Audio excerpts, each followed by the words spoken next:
Ya, tentang hukum idgham ya. Saya tambahkan lagi. Nah, setelah kemarin dalam takrif, yang berikutnya adalah idgham. Nah, ini idgham. Rumus idgham adalah memasukkan huruf yang sukun ke dalam huruf bertasdid sesuai makhraj sifatnya. Sama makhraj sama sifat. Hukum idgham mutamatsilain. Sama makhraj beda sifat. Hukum idgham mutajanisain. Yang ketiga adalah berdekatan makhraj sifatnya. Hukum idgham mutaqaribain. Itu semua hukum idgham. Nah, memasukkan huruf yang sukun ke dalam huruf bertasydid sesuai makhraj sifatnya. Kalau makhrajnya sama, sifatnya sama, namanya idgham mutamatsilain. Makhrajnya sama, sifatnya beda, namanya idgham mutajanisain.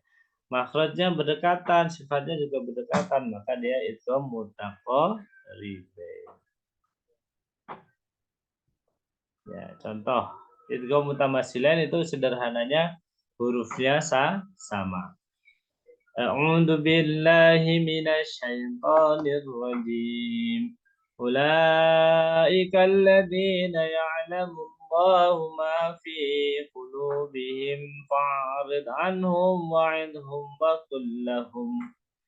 kullahum fi anfusihim qawlan baligha. Gitu ya. Ada di situ wa kullahum ya. Wa kullahum. Kemudian ada zalika bima asaw wa kanu ya'tadun. Nah, waw sukun bertemu dengan wa itu namanya idgham mutamatsilain. Jadi tidak gunnah ya. Dzalika bima asaw wa kanu ya'tadun. Jadi bukan asaw wa kanu ya'tadun, tapi cukup ditahan saja. Dzalika bima asaw wa kanu ya'tadun. Itu idgham mutamatsilain ya.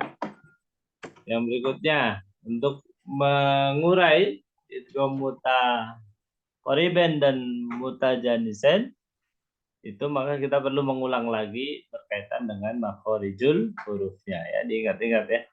Pangkal tenggorokan aha, tengah tenggorokan aha, atas tenggorokan khogo, pangkal lidah naik kho, pangkal lidah turun kha, tengah lidah langit-langit ya syaya, ujung lidah langit depan la nara, ujung lidah gusi atas tadato, ujung lidah dinding gigi seri atas tadato, ujung lidah hampir bertemu gigi seri bawah sasoza. Terus dua sisi lidah bertemu geram atas belah kanan belah kiri bo. Kemudian huruf syafatain juga ada memenyongkan bibir mim dan ba.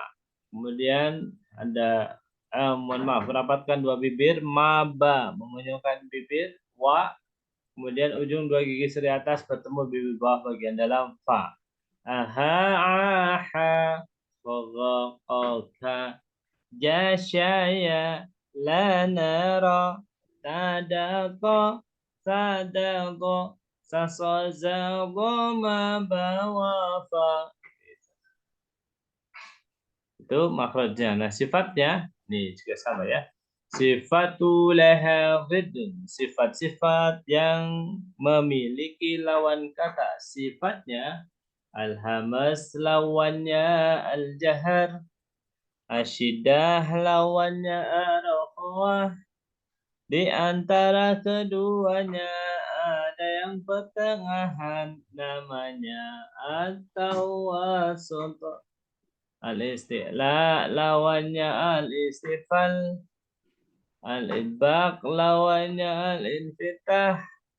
Yang kelima mudah atau tidak keluarnya al-idlaq lawannya al-ismat. Al-hamas fahassahu sakhsum sakat. Asyidah ajid qatim bakat. Di antara keduanya ada yang pertengahan namanya atau wasut lil Umar. Al-istilah khusadar tingkir. Al-idbaq sadatodo.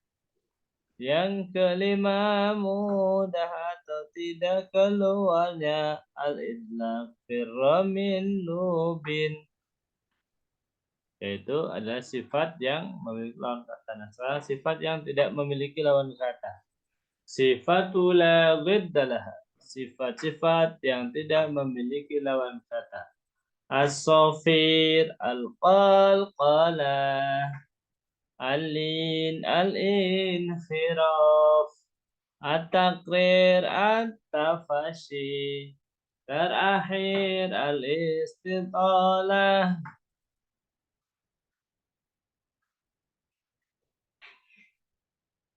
Ya, itu adalah makhraj dan sifatnya. Maka ketika kita mencoba gitu ya. Ini ada contoh kasus mutajanisain.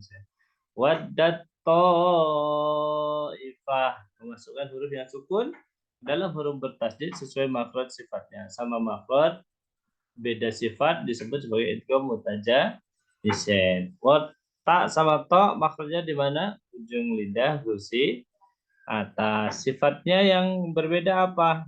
Hamas sama jahar. Yang hamas apa? Hamas huruf ta, yang jahar huruf o. Sifatnya yang beda apa? Isti'la dan istifal. Yang isti'la apa? Huruf to, yang istifal adalah huruf ta. Sifatnya apa lagi? Idbaq sama infitah. Ya, perbedaannya. Kalau to idbaq, kalau ta infitah. Sifatnya apa lagi? Apa? Qalqalah pada huruf to dan ta tidak qalqalah. Ya, contoh yang kedua, dan qad tabayyana ar-rusyd. Ya. La ikraha fid din, qad tabayyana ar-rusyd. Faman yakfur illa bil urwatil wusqa lang fisama laha. Ya. Nah, sama kasusnya tak sama dal sama tak. Ya, sama ujung lidahnya maknanya sama ujung lidah gusi atas. Bedanya apa? Dal sama ta, hamas dan jahar saja gitu ya. Sama qalqalah ya, qalqalah dan bukan qalqalah. Itu untuk idgham mutajanisain. Selanjutnya idgham mutaqaribain. Masukkan huruf yang sukun ke dalam huruf bertasydid sesuai makhraj sifatnya, yakni berdekatan makhraj sifatnya. Dalam surat Al-Mursalah contohnya ayat 65, alam nahlukum, gitu ya. Ada qaf, ada kaf. Makhrajnya sama-sama pangkal lidah, cuma yang satu naik, yang satu tuh turun. Sifat hurufnya ya dia ada yang jahar, ada istifalnya, ada qalqalahnya. Nah, yang lainnya tidak ada. Ya, nanti bisa disimak lagi di buku dan di materi-materi yang sebelumnya. Kemudian hukum yang berikutnya huruf lam dan ro. Makhrajnya sama, ujung lidah bertemu langit-langit depan. Ya, tapi ternyata bagian ujung lidahnya beda-beda. Jadi dia berdekatan sifatnya. Wa qul rabbi, ya. Qul rabbi hampir sama ya. Hamas jaharnya semuanya lam dan ro itu bukan hamas, jadi al jahar. Kemudian inhiraf ada tidak ya. Inhiraf itu sifat khusus ya. Lam dan ro dua-duanya inhiraf ya. Kemudian lam dan ro kalau lam inhiraf lagi, kalau ra tidak inhiraf. Ya, ro juga inhiraf ya, mohon maaf. Kalau ro inhiraf, inhiraf. Yang tidak, kalau ro takrir ya, lamnya tidak takrir ya. Jadi ketika menyentuh ujung lidah, nah inhirafnya bagaimana? Inhirafnya kalau lam itu keluar ya, arah miring lidahnya. Kalau ro arah miring lidahnya ke dalam. Gitu. Jadi berdekatan. Sifatnya juga berdekatan. Maka disebut sebagai idgham mutaqaribain.